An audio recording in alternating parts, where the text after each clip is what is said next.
انما یرید اللہ لیذھب عنکم الرجس اہل البیت ویطہرکم تطہیرا۔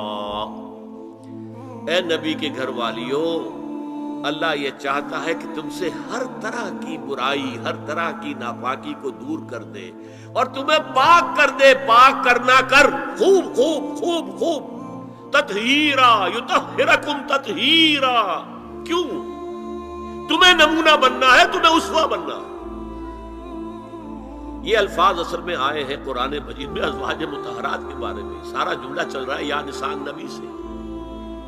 ہمارے کچھ دوستوں نے اسو کہا ہے کہ اہل بیت سے مراد حضرت علی، حضرت فاطمہ، حضرات حسنین ہیں۔ وہ بھی حضور نے فرمایا، میں نے ایک ٹی وی مذاکرے کے اندر بھی جب کچھ حضرات کہہ رہے تھے کہ اہل بیت تو اصل میں وہ ہے، میں نے کہا نہیں، اصل میں بیویاں ہیں لیکن وہ بھی اہل بیت ہیں۔ حضور نے ایک چادر میں جب سمیٹا سب کو، تو یہ بھی اللہم ہؤلاء اہل بیت، یہ بھی میرے اہل بیت ہیں۔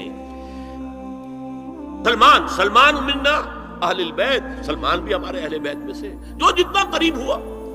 لیکن قرآن میں یہ لفظ آتا ہے صرف بیویوں کے لیے، ازواج کے لیے۔ حضرت ابراہیم کے پاس جب فرشتے آئے تھے حضرت اسحاق کی ولادت کی خبر دینے کے لیے، تو جب حضرت سارہ نے سنا تو وہ آئیں اپنے دوہتر مارتی ہوئی اپنے پیشانی پر، آلد وانا عجوز وہذا بالی شیخا، کیا میں جنوں گی اب جبکہ میں بڑھی پھونس ہو گئی ہوں اور میرا یہ شوہر جو ہے یہ بھی بڑھا پھونس ہے۔ 100 برس کی عمر تھی حضرت ابراہیم علیہ السلام کی، اور کتنی ہوگی اس کے آس پاس ہی ہوگی، 90-95 حضرت سارہ ہوگی۔ اس کو فرشتوں نے کہا تھا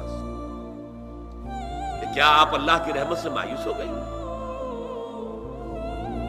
السلام علیکم وبرکاتہ اہل البیت، اے نبی کے گھر والی، اے نبی کے گھر والو، تم پر اللہ کی سلامتی ہو۔ تو اہل بیت کا لفظ قرآن میں 2 جگہ آیا ہے، یا حضرت سارہ کے لیے حضرت ابراہیم کی زوجہ، اور یا نساء النبی، تمہیں تو پاک کرنا ہے، پوری طرح پاک کرنا ہے، پوری طرح پاک کرنا ہے تاکہ تم اسوہ بن جاؤ۔